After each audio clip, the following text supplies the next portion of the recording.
of today's session. And the topic is, as you know, pitfalls in the management of dengue syndrome, a case-based discussion, and how to prevent death. Recent সময়ে আমাদের একটা dengue outbreak চলছে, কিছুদিন আগে খুব বেশি ছিল, এখনো চলছে, এবং আমরা এবারের সেশনে দেখেছি যে somehow death rate অনেক বেশি, despite all the effort, despite having a national guideline and everything. So we thought that discussing about the pitfalls of management in dengue is very important for us, and who could be a better master speaker than Professor Kaji Tariqul Islam, sir. Sir has been the editor-in-chief of our national guideline, and শুরু থেকেই sir ডেঙ্গিতে প্রথম সারিতে নেতৃত্ব দিচ্ছেন. So I heartily welcome and request Professor Kaji Tariqul Islam, sir, to start the session. Thank you very much. This is really an honor.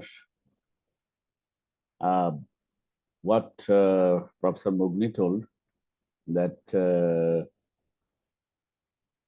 year 2023 is a tragic year for us, because we have never experienced such number of cases and such number of deaths before in the last 23 years. So obviously, this demands a special attention, as well as to share that are we on the right track, are we doing the right job, and why this happens, what are the pitfalls that not properly addressed possibly can be responsible for this. So considering all this, I think we can make a journey of 1.5 hours covering the pitfalls in the management, some case-based discussion that we encounter, that is live scenarios, and actually how to prevent death in future. That's most important. As you know, that dengue started in Bangladesh in 2000. Till 2018, we had ups and down, even in some years. We did not have any death even. 2007 to 2009 or 10, there was no death, and very small number of cases were detected on those years. But the picture changes after that. In 2019, there was a big outbreak. ওখান থেকে আমাদের বোধহয় একটা message আসলো যে সামনের দিনগুলোতে maybe কারো বোধহয় ইয়ে খোলা আছে, এই একটু মিউট করলে ভালো হয়. Dr. Rajat is talking. Dr. Rajat, একটু মিউট করবেন প্লিজ. Okay, so 2019 আমরা প্রথম দেখলাম যে হিউজ নাম্বার অফ ডেথ. এরপরে 21 সাল যেহেতু আর একটা ভাইরাসের উপদ্রব ছিল, সো ওই সময় এটা অত বেশি আপার হ্যান্ড পাইনি. কিন্তু ইফ ইউ সি যে 2019-এ অগস্টের দিকে সবচেয়ে বেশি ডেথ ছিল. এইটা ছবিটা দেখানো, গ্রাফ দেখানোর পিছনে কারণ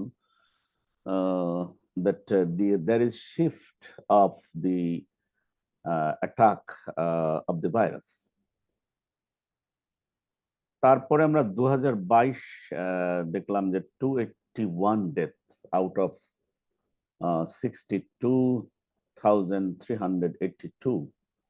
তখন দেখি যে ওটা ছিল 19-এ ছিল অগস্টে, দেখেন এটা এসে অক্টোবর এবং নভেম্বরে, তার মানে যে নভেম্বর চলছে, স্টিল উই কান্ট সে যে এটা হবে না. এখনো কিন্তু কেস আসছে, হয়তো সংখ্যা একটু কমেছে, এখনো ডেথ যে খুব রিজনেবল জায়গায় চলে গেছে তাও না। 2023-এর চিত্রটা এমন, যদি আমরা 31শে অক্টোবর পর্যন্ত ধরি, 2030-এর চিত্রটা 23-এর চিত্রটা এরকম যে হিউজ নাম্বার। আপনারা তো এভরিডে জানতেই পারেন কত ডেথ, কত কেস হয়েছে, কত ডেথ হয়েছে, but the cumulative is more than 1400 death, more than 1400। এবং এখানেও ওই সেপ্টেম্বর অক্টোবরে একটা, সেপ্টেম্বরে প্রায় 400-র মতো ছিল ডেথ, অক্টোবরে তো 359, আর আজকে নভেম্বরের 7 দিন। সো এটা আমাদের একটা বিশাল কনসার্ন, কারণ আমি শেষের দিকে আপনাদের সামনে হাজির করব কিছু উপাত্ত, যেখানে আমরা চাই যে সামনের দিনগুলায় আমরা কিভাবে ডেথ প্রিভেন্ট করতে পারি। এবারে মোস্ট ইম্পর্টেন্ট যে জিনিসটা, সেটা হচ্ছে এই যে শার্প রাইজটা, এটা যদি আপনি 2018-র সঙ্গে তুলনা করেন, তাহলে বার গ্রাফ গুলো দেখতে পাচ্ছেন যে 31 অক্টোবর পর্যন্ত কেসের সংখ্যা দেখেন কি পরিমাণ, এটা 3.25 লাখের মতো। এখন তো বোধহয় এই 7 দিনে আরো যোগ হয়েছে। এই শার্প প্রাইসটা সঙ্গে আমি 2000 সালে ফিরে যেতে চাই। 2000 সালে যখন ফার্স্ট আউটব্রেক হয়েছিল, তখন মানুষ কিন্তু এটা অনেক সচেতন ছিল এবং আমরা অনেক ভয় পেয়েছিলাম। তখন গণমাধ্যম বলতে ট্রুলি পত্রিকা ছাড়া, এই প্রিন্ট মিডিয়া ছাড়া আমাদেরকে হেল্প করার কেউ ছিল না যে সচেতনতা বাড়ানোর জন্য। তো তখন মানুষ, প্রফেশনাল মিডিয়া, পোস্টার্স, নানান কিছু, সবাই রাস্তায় নেমে আসছিলেন, মিছিল করেছেন, সেলিব্রিটিরা এসছেন। এবং ওই সময় বলা হয়েছিল যে বাংলাদেশে কোনো অসুখ এত অ্যাটেনশন পায়নি যেটা 2000 সালে ডেঙ্গু পেয়েছিল। তো এই আমরা সচেতন হলাম 2000-এ, কিন্তু 2023-এ এসে কেন আমরা এরকম একটা মারপ্যাচের মধ্যে পড়ে গেলাম? এটা একটা কারণ এই হতে পারে যে 17 সাল পর্যন্ত দেখা গেছে যে পৃথিবীর বহু দেশে এই climate change, socio economic variables সারা পৃথিবীতে কিন্তু একটা গ্লোবাল থ্রেট হিসেবে হিউম্যান হিস্ট্রিতে এটা, এবং এখনো এটা চলছে, এবং তারই একটা পার্ট সম্ভবত এই ডেঙ্গি আউটব্রেক। এবং 2 ডিগ্রি টেম্পারেচার যদি বাড়ে, তাহলে ডেন ভাইরাস তার মস্কুইটো তার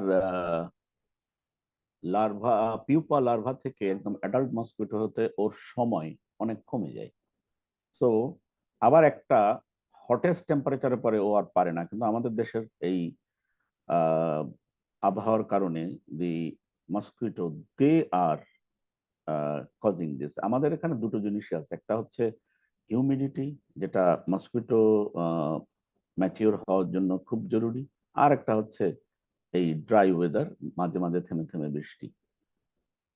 এই ছবিটা খুবই গুরুত্বপূর্ণ যে টেম্পারেচার সঙ্গে এবং তার অ্যাডাল্ট মস্কিটো হওয়ার দিন কিন্তু তখন কমে আসে। এবং সেই শর্ট একটু আগে যেটা বললাম, এটা গ্রাফের মাধ্যমে দেখানো হয়েছে। 2022-এর আউটব্রেকে আমি একটু আগে বলেছি, তখন কেস ফ্যাটালিটি রেট ছিল 0.45, এখন তো এরকমই 0.45 to 5। সো আমরা কিন্তু ট্রুলি মানে একটা খারাপ সময়ের মধ্যে দিয়ে যাচ্ছি। যদি আমরা বলি যে এর পিছনের কারণ, যদি এপিডেমিওলজিক্যাল কোনো চেঞ্জ হয়, হোয়াট আর দোজ? এপিডেমিওলজিক্যাল চেঞ্জের মধ্যে 4টা জিনিসকে খুবই গুরুত্ব দেওয়া হয়েছে, যার মধ্যে demographic change, economic, behavioral and varied societal factors, and these needs further discussion and further attention that has to be addressed by the national committee, government and so many other organization. এর ভিতরে আপনি দেখেন যে human host, এটা তো actually বাচ্চাদের অসুখ ছিল, এবং গ্রাজুয়ালি এটা আর কোনো বয়সের অসুখ নাই। This has now become the disease of children, adolescent, young, even the older age group. এবং এটা দেখা গেছে আমাদের দেশে শুধু নয়, এটা আশেপাশের অলমোস্ট সব দেশে। যদিও আমরা জানি যে মেল ফিমেলে মেল এফেক্টেড বেশি হয়, ফিমেলে ডেথ বেশি হয়। এই হায়ার মর্টিলিটি ফিমেলে কেন, এটা কতগুলো হাইপোথিসিস আছে, বাট আমরা হয়তো আজকে সেগুলাই যাব না। Maybe immune response or the different pathogenic process. 19 সালে এই ছবিটা কেন দেখাচ্ছি, এখন তো আর বাংলাদেশে কোনো সবুজ জায়গা নাই, এখন পুরো দেশই লাল। 19 সালে 5টা ডিস্ট্রিক্ট বাদ দিয়ে সমস্ত জায়গায় ডেঙ্গু ছড়িয়ে পড়েছিল। এবারের চিত্রটা আরো খারাপ, আরো ভয়াবহ, এবং যে কারণে আজকে আমরা যে বিষয়ে আলাপ করব সেটা খুবই অ্যাটেনশন দিয়ে আমাদেরকে নজরদারিতে, আমরা যদি সেই জায়গাটায় অ্যাড্রেস করতে পারি সঠিকভাবে, maybe we can overcome in coming years to. Virus change হয়েছে। ভাইরাস চেঞ্জ হয়েছে কিরকম? ভাইরাসের ভিরুলেন্স আমরা we can consider that in the last 23 years আমরা কেউ না কেউ কোনো না কোনো সময় আইদার সাবক্লিনিক্যাল অর ক্লিনিক্যাল ডেঙ্গুতে সাফার করেছি, যেটা ছিল প্রাইমারি। এবার যারা আক্রান্ত হচ্ছেন, যাদের আমরা NS1 পজিটিভ পাচ্ছি, কিন্তু 7 দিন পরে যখন করছি তখন দেখা যাচ্ছে IgM এবং IgG দুটোই পজিটিভ। ইট ইন্ডিকেটস যে পাস্ট ইনফেকশন ছিল এবং রিসেন্ট ইনফেকশনের জন্য IgM positive. So IgG IgM positive থাকা মানেই হচ্ছে you are dealing with a bad patient, এবং যে লটস অফ সাইটোকাইন স্টর্মিং হওয়ার সুযোগ থাকে সেখানে। থাইল্যান্ডে ওরা একটা স্টাডি করে তারা দেখিয়েছিল যে ডেন 2 এর সাথে যদি 1, 3 এবং 4 এর they made the secondary infection, and this study gave us a very important thing, যে আমরা জানি না, আমরা তো আর এই ভাইরাসের সেরোটাইপিং করতে পারি না, আমরা চিকিৎসা দিচ্ছি শুধু। ডেন 2 এর সঙ্গে 1 এর যদি সেকেন্ড টাইম ইনফেকশন হয়, অথবা আগে ডেন 1 হয়েছিল এবার ডেন 2 দিয়ে হয়েছে, তাহলে তার সিমটম 500 গুণ বেড়ে যায়। অন দি আদার হ্যান্ড যদি ডেন 3 এর সঙ্গে ডেন 2 এর হয় তাহলে 150 ফোল্ড, আর ডেন 2 এর সাথে যদি ডেন 4 এর হয় তাহলে অনলি 50 ফোল্ড রিস্ক যে তাদের সিভিয়ার ফর্ম অফ ডেঙ্গি এটা হবে। এবং এই সিভিয়ারিটি একটা মানে রিইমার্জেন্স হয়েছে, এবং যে কারণে পৃথিবীর অন্যান্য দেশগুলোতেও কিন্তু এবার ডেঙ্গুর ছড়াছড়ি অনেক বেশি। শ্রীলঙ্কান স্টাডিতেও তাই বলছে। আমাদের দেশে এটা একটা স্টাডি হয়েছিল 2019-এ, সেখানে ওই বছর 2 এবং 3, তার মানে 150 টাইমস যদি একই লোকের হয়ে থাকে, সো কম ইট হ্যাপেন যে এরকম একটা, এটা একটা পাবলিকেশনও ছিল এলসেভিয়ারে।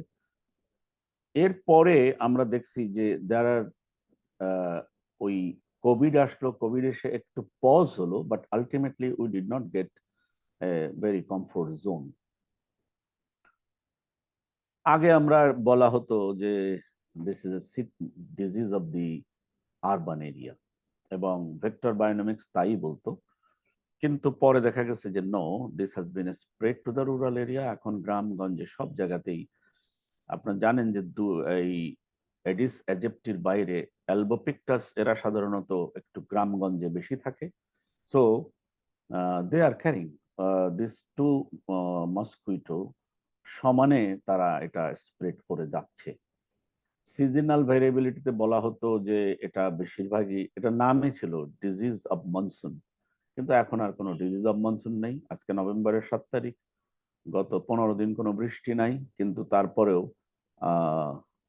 মানে ডেঙ্গির affected people, hospitalization and death কোনোটাই কিন্তু এই ড্রাই হয়ে যাওয়ার পরেও it is not being properly controlled. Socio-cultural and socio-economic factor এটা ভেক্টরের লংজিভিটি এবং সার্ভাইভালকে বাড়ায়। এটা কিভাবে হয় সবাই জানেন, ওইসব ছবি টবি আমি দেখাবো না, কিন্তু আমরা আমাদের সোশিও কালচারাল বিহেভিয়ারে কিন্তু খুবই দুর্বল। আমরা যে কোনো সময় একটা ক্যানের কোক খেয়ে ফেলে দিই, ডাব খেয়ে তার অর্ধেক ফেলে দিই, মানে ওই খোলাটাকে ফেলে দিই, হোয়াট এভার মেবি, মানে যেগুলো নিয়ে বারবার বলা হয়, সে জায়গায় আমরা কিন্তু মানে আমাদের সোশ্যাল বিহেভিয়ার ইমপ্রুভ করতে পারিনি। এটা শুধু সরকার সব করে দিবে, সিটি কর্পোরেশন সব করে দিবে, আমি যা ইচ্ছা তাই করব, এই জায়গাটা কিন্তু সেটা ইম্পর্টেন্ট, এবং যে কারণে ভেক্টর তার লংজিভিটি পাচ্ছে। আর অবশ্যই ডেঙ্গু ট্রান্সমিশন একসময় বলা হতো দিনে কামড়ায়, এরকমই একটা ধারণা ছিল, কিন্তু বলা হয় এখন যে আলো থাকলে, কেন শহর তো ইভেন রাতের বেলায় তো এত আলো থাকে, so mosquito they think that this is day time, so বাইটের এখন আর কোনো টাইম টুইম নাই। এক সময় বলা হতো যে এটা ক্লিন ওয়াটারে গ্রো করে, খুব ভদ্র টাইপের মশা, কিন্তু পরে দেখা গেছে যে ঢাকা শহরের কিছু কিছু মানে ড্রেন বা ইয়ে থেকে, পানি থেকেও কিন্তু এই ব্রিডিং সাইট গুলো খুঁজে পাওয়া গেছে। সো এদেরকে যদি আপনি দেখেন, এরা এমনই দেখতে। ডান পাশেরটা অ্যালবোপিক্টাস, এটা সাধারণত গাছগাছালিতে বেশি থাকে, আর বাম দিকের যেটা পেট ভরা রক্ত, সে হচ্ছে শহরে থাকে। সো দুটো স্বভাব এক হলেও একজনের শহরে বসবাস, একজনের গ্রামে বসবাস। Recent trend on clinical course, আসলে এটা কি? আমরা যদি বলি যে 2019-এর যে আউটব্রেক হয়েছিল, সেখানের অবজারভেশন কি ছিল? র্যাশ ট্যাশ গুলো আমরা যেগুলো আগে বলতাম যে র্যাশ হয়ে আসবে ইত্যাদি ইত্যাদি অনেক কিছু, কিন্তু ওই র্যাশও কমে গেছে, এখন তো কোনো র্যাশ পাওয়াই যায় না। অকেশনালি কারো কারো কনভালেসেন্স র্যাশ পাওয়া যায়, কিন্তু ফিব্রাইল র্যাশ এটা অলমোস্ট এখন নাই। ফিভার কারো কারো দেখা যায় 4 দিন 5 দিন, মোর দ্যান 5 ডেজও থেকে যায়। এখন আমরা মোর লিউকোপেনিয়া পাই, ভেরি হাই এএসটি। খুব 2019 সালে আমাদের অবজারভেশন ছিল যে tourniquet test even critical phase আসার আগেই, জ্বর চলে যাওয়ার আগেই দেখা যেত টর্নিকেট টেস্ট কারো কারো ক্ষেত্রে পজিটিভ হচ্ছে। ডায়রিয়া আমরা প্রথম এনকাউন্টার করলাম 2019-এ। মায়োকার্ডাইটিস, সাডেন ডেথ, এটা আমাদের অবজারভেশন, এবং আমরা দেখলাম যে no, it is taking the lives. 2023 সালের যে আউটব্রেক, সেখানে ওই একই জিনিস, কনভালেসেন্স র্যাশ ছাড়া, কিন্তু এখানে হেডেক, বডি এক 22 সালে যেরকম ছিল এইরকম অত বেশি বলে না, ইভেন কখনো গায়ে ব্যথা নাও বলতে পারে। এক সময়ের নাম ছিল ব্রেকবোন ডিজিজ, সেই নামই এর এখন উঠে গেছে। there is no severe breakbone, there is no backache too much, হয়তো সে পাতলা পায়খানা দিয়ে শুরু হয়েছে, জ্বর আছে, সো অনেক সময় মনে হবে এটা কি অ্যাকুট গ্যাস এন্টারাইটিস। বমি যদি করে তাহলে বমি তো অবশ্যই থাকে, সো গ্যাস্ট্রোএন্টারাইটিস নিয়ে কনফিউশন হতে পারে। কেউ কেউ তো কলেরা হাসপাতালে গেছে, তারপরে ওরা ওখানে NS1 করে পজিটিভ পেয়ে তারা আবার মেডিকেল কলেজ হসপিটাল বা অন্য প্রাইভেট হসপিটালে রেফার করে দিচ্ছে। Lots of such examples available. Leucopenia as low as less than 1000, এটা কিন্তু ব্যাড প্রগনোসিস, এবং হাই লাইপেজ, হাই এএসটি। একটু আগে বলছিলাম যে ফিব্রাইল ফেজে অনেক সময় টর্নিকেট টেস্ট পজিটিভ হয়েছে, ভেরি কমন। এবার আমরা ডায়রিয়া দেখেছি, অ্যাবডোমিনাল পেইন, যেটা ওয়ার্নিং সাইন, যদিও আমি ক্লিনিক্যাল ফিচারে কিন্তু যাব না, সেজন্য মনে করিয়ে দিচ্ছি। আর পারসিস্টেন্ট ভমিটিং। আর আমরা এবার আরেকটা অবজারভেশন, সেটা হচ্ছে সেবোরিয়া এবং হারপিস সিমপ্লেক্স এত বেশি 3rd day 4th day 5th ডেতে, এবং this is taking an special attention, যে দিস মানে মনে হচ্ছে যে আগামী বছর নতুন আবার কিছু দেখব। So there are some changes. আমরা একটা জিনিস বলতে চাই যে ইট ইজ নাও এস্টাবলিশড, সবাই যারা জয়েন করেছেন তারা জানেন যে mostly commonly the effusion is in the right side. এখন আমাকে যদি জিজ্ঞেস করেন যে আমার কাছে এর উত্তর জানা আছে কিনা, আই ডোন্ট নো। অনেক আগে পড়েছিলাম মিক্স সিনড্রোম হলে রাইট সাইডে প্লুরাল ইফিউশন হয়, that was a very uncommon issue. কিন্তু এই ডেঙ্গুতে pleural effusion appears mostly on the right side. Bilateral তো হতেই পারে, বিকজ এখানে যে কারণে হয় সেই প্যাথোলজিতে যাব না, কিন্তু আপনারা জানেন যে প্লাজমা লিকেজ। সো হওয়া উচিত ছিল, বাম দিকেও তার থাকা উচিত ছিল, এখানে থাকা উচিত ছিল, কিন্তু এদিকে যেমন যেহেতু নাই, এইটা ছবি দেখানোর খাতিরেই এখানে রাখলাম। Encephalopathy, isolated myocarditis, acute renal shutdown, splenomegaly, pneumonitis, and also sorry, pancreatitis and cholecystitis. These are the special observation in both 2019 and 2023. So না আমি এখন মূলত পিটফল গুলো নিয়ে কথা বলবো, যেহেতু আমি ধরে নিচ্ছি যে যারা আমার সঙ্গে আজকে এই মাস্টার ক্লাসে আছেন তারা সবাই mature, they know the clinical feature, investigation to do, and the treatment or management, whatever you tell. এখানে আসলে কি পিটফল, কি জায়গায় আমাদের অ্যাটেনশন দেওয়া উচিত? দেখেন, ক্লিনিক্যাল প্রেজেন্টেশনে ফিভারের প্যাটার্ন একটু আগেই বলছিলাম যে classical fever pattern of primary dengue এটা কিন্তু গ্রাজুয়ালি চলে যাচ্ছে, এবং সেকেন্ডারি ডেঙ্গি যদি হয় তাহলে তো আরো থাকে না। সামটাইমস অ্যাফিব্রাইল কন্ডিশনও পেশেন্ট প্রেজেন্ট করতে পারে, ইমিউন শাটডাউনের কারণে এটা হওয়ার সম্ভাবনা বেশি। ওয়ার্নিং সাইন আমরা জানি যে এটা সাধারণত ফোর্থ ফিফথ ডেতে আমরা পেতে পারি, কিন্তু দেখা যাচ্ছে অনেক সময় ফিব্রাইল কন্ডিশনেই তার ওয়ার্নিং সাইন গুলো অ্যাপিয়ার করে যাচ্ছে। তো আর্লি ডিটেকশন, যদি আমরা পিটফল কেন বলছি, যদি আমরা এটাকে আইডেন্টিফাই করতে না পারি, we will miss the case, এবং সেটা হয়তো তখন ওই জায়গা থেকে সে শক সিনড্রোমে চলে যেতে পারে এবং খারাপ হতে পারে। সাধারণত আমরা জানতাম যে ক্রিটিক্যাল ফেজটা আসেই হচ্ছে 5-6 দিনের মাথায়, কিন্তু as early as on 3 days, on the third day, critical phase may appear, and that can cause catastrophe. কারণ আপনার মাথার মধ্যে যদি থেকে থাকে that you are thinking যে 5 দিনের মাথায় গিয়ে আমি ক্রিটিক্যাল ফেজ পাবো, যেহেতু ভাইরেমিয়া বলেন, immunological situation বলেন, this is changing. So sometimes this is coming a little bit earlier. If you are not cautious, then you might miss the catastrophe can occur. And of course, tourniquet test indicates the capillary fragility, can be diagnosed in the early febrile phase.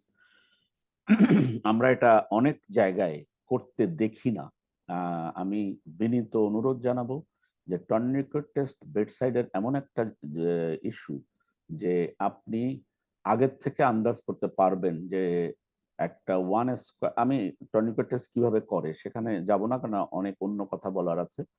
আমি ধরেই নিচ্ছি যে আপনারা সবাই জানেন যে tourniquet test এটা করলে কি লাভ, যে যখনই আপনি দেখবেন যে 3-4 দিন 5 দিন হয়ে গেছে, ক্রিটিক্যাল ফেজে চলে যাচ্ছে এবং পেশেন্টের প্লেটলেট কাউন্ট শার্পলি ফল করছে, হিমাটোক্রিট রাইজ করছে, তখনই বুঝতে হবে যে অলরেডি বোধহয় তার প্লাজমা লিকেজ শুরু হয়ে গেছে। You do the tourniquet test and establish that the patient is moving towards the dengue hemorrhagic fever and the capillary fragility is started. যদি আমি ক্রিটিক্যাল ফেজে দেখি যে ক্যাপিলারি লিকেজ দেয়ার এবং clinically may not be evident until the significant amount of extravasation, আপনি কিন্তু ওই যে ইয়েটা করেছিলেন, টর্নিকেট টেস্টটা করেছিলেন, আপনি যাচাই করতে পারবেন যে tourniquet test positive means more than 10 petechiae appears in 1 square inch. That means আপনার ডিটেকশনটা আগে হলে মরবিডিটি মর্টিলিটিকে কিন্তু আপনি ডিলে করাতে পারবেন, অথবা পেশেন্টকে সময় মতো ইন্টারভেনশন করবেন। এই যে প্লাজমা লিকেজের ইস্যুটা, এই জায়গাটায় আমাদের খুব সামান্য দু একটা জিনিস করা, দ্রুত তার হিমাটোক্রিটটা করা, চেস্ট এক্সরে করতে পারেন যদি পেশেন্ট বলে যে আমার একটু কাশি হচ্ছে। এখন তো আমরা এইবার দেখছি যে শুধু ইফিউশন নয়, তার নিউমোনিয়াও ডেভেলপ করছে, এবং এই প্লাজমা লিকেজের সঙ্গে কিন্তু অ্যালবুমিন লিক করে। সো সিরাম অ্যালবুমিন মনিটর করলেও বুঝতে পারবেন যে অ্যালবুমিন লেভেল নেমে আসছে।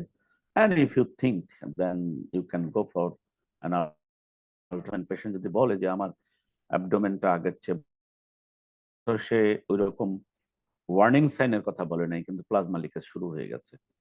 তো এই জিনিসগুলা খুবই ইম্পর্টেন্ট। কখনো কখনো কনফিউশন হতে পারে যে ক্লিনিক্যাল অ্যাসেসমেন্টে যে পেরিঅরবিটাল পাফিনেস এবং ascites May must this signs of dehydration.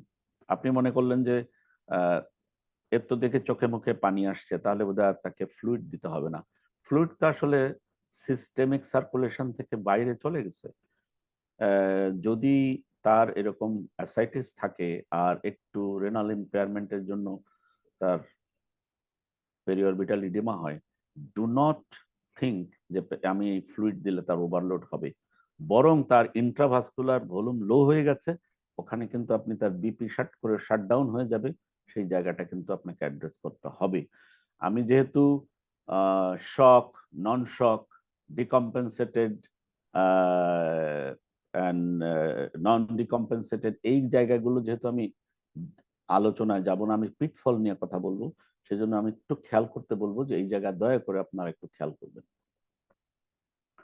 শক যদি আপনি আর্লি ডায়াগনোসিস করতে পারেন, এখানে একটা ফর্মুলা দেওয়া আছে, যে এই ফর্মুলাটা খুবই ভালো যদি মনে রাখতে পারেন, যে colour of skin, capillary refill time, জানি আপনারা জানেন সবাই যে কিভাবে দেখতে হয়, সরি, টেম্পারেচার, খুব কোল্ড টেম্পারেচার যদি হয় তাহলে বুঝবেন শকের দিকে চলে যাচ্ছে, pulse volume very low, pulse rate very high.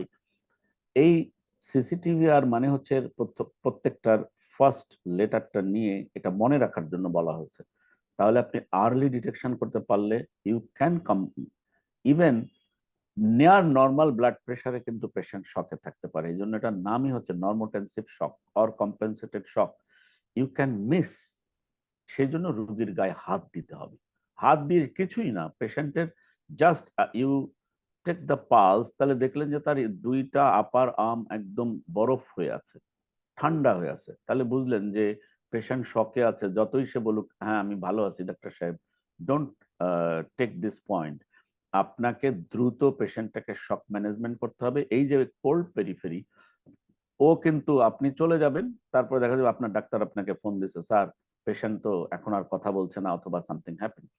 So shock in dengue can be multifactorial, এবং সেক্ষেত্রে হাইপোভলিউমিক তো নাম্বার 1, যদি মায়োকার্ডাইটিস হয় তাহলে নাম্বার 2 কার্ডিওজেনিক, যদি নিউমোনিয়া হয় বা সেপসিস অন্য কারণে হয়, so anything can happen, but এটা অন্য কোনো কারণে হওয়ার কথা নাই। আমরা ধরে নিব 99% ক্ষেত্রে শকটা হাইপোভলিউমিক শক, এবং কখনো কখনো সিগনিফিকেন্ট ব্লিডিং আপনি মিস করতে পারেন। এই জন্য ফিমেল পেশেন্ট হলে জিজ্ঞেস করবেন যে পিরিয়ড চলছে কিনা। যদি সে বলে ইয়েস, তাহলে জিজ্ঞেস করবেন যে এটা কি ডিউ টাইমে নাকি প্রিপন্ড। যদি বলে প্রিপন্ড, আমার তো আরো 10 দিন পরে হওয়ার কথা ছিল, প্লিজ বি কেয়ারফুল। তার মানে সে কিন্তু তার ব্লিডিং ম্যানিফেস্টেশনের একটা পার্ট হিসেবে কশাসলি তাকে হ্যান্ডেল করবেন। অ্যান্ড অর্গানোপ্যাথি এবং এক্সপ্যান্ডেড ডেঙ্গু সিনড্রোম, এটা যদিও আনইউজুয়াল কেস, কিন্তু এটা মাথার মধ্যে রাখতে হবে যে এই যে মৃত্যুগুলো হচ্ছে এগুলো কিন্তু অর্গানোপ্যাথির জন্য হচ্ছে, এবং এক্সপ্যান্ডেড ডেঙ্গু শকের জন্য হচ্ছে। এবং এই জিনিসটা যেন আমরা আর্লি ডায়াগনোসিস করতে পারি, তাহলে আমরা হয়তো মানুষের জীবন বাঁচাতে পারবো। একটা কথা না বললেই নয় যে dengue shock is not a septic shock. দেখেন ডেঙ্গুতে কিন্তু হাইপোভলিমিক শক হয়, আর সেপটিক শকে ভাসোডাইলেশনের জন্য শক হয়। ডেঙ্গুতে আপনি কোল্ড ভাসোকনস্ট্রিক্টেড এক্সট্রিমিটি পাবেন, যেটা একটু আগে আমি বলেছি, আর সেপটিক শকে পাবেন ওয়ার্ম ফ্লাস্ট এক্সট্রিমিটি। ডেঙ্গুতে আপনি পাবেন ডিক্রিজ ভাস্কুলার ক্যাপাসিটেন্স, আর এখানে পাবেন ইনক্রিজ ভাস্কুলার ক্যাপাসিটেন্স। ডেঙ্গুতে আপনি পাবেন ইনক্রিজ ডায়াস্টোলিক প্রেশার এবং ডিক্রিজ পালস প্রেশার, যেটা সবাই জানেন যে 20-এর কাছাকাছি চলে আসা মানে হচ্ছে, যদি আমি পালস প্রেশার 20 পাই মানে হচ্ছে পেশেন্ট খুবই খারাপ আছে, এটা আরো কমে গেলে পেশেন্ট আরো খারাপ হবে। সো ইন আদার ওয়ার্ড, এটা আমাদের এইভাবে মনে রাখতে হবে যে when the pulse pressure is less than 20 or 20, একদম অ্যালার্ট হয়ে যেতে হবে। On the other hand, septic শকে ডায়াস্টোল নেমে যায় এবং পালস প্রেশার ওখানে বেশি বাউন্ডিং থাকে। অ্যাগ্রেসিভ ফ্লুইড ডেঙ্গিতে আপনি দিতে পারবেন না। আপনাকে এই জন্য ফ্লুইড ম্যানেজমেন্টের জন্য আলাদা ক্লাস হয়েছে, আপনারা জানেন, বইয়ে লেখা আছে কিভাবে আগাবো। আপনি যদি অ্যাগ্রেসিভ ফ্লুইড দেন, যে ফ্লুইডটা প্লাজমা লিক হয়ে থার্ড স্পেসে গিয়েছে, দ্যাট উইল কাম ব্যাক এবং পরে এটা পালমোনারি এডিমা করবে। কিন্তু সেপটিক শকের থেকে তাকে রিসাসিটেট করতে গেলে আপনাকে অবশ্যই অ্যাগ্রেসিভ ফ্লুইড দিতে হবে, এবং সেখানে অ্যাটলিস্ট থার্ড স্পেসে ফ্লুইড আসার চান্স নাই, so you can manage the patient with aggressive fluid resuscitation.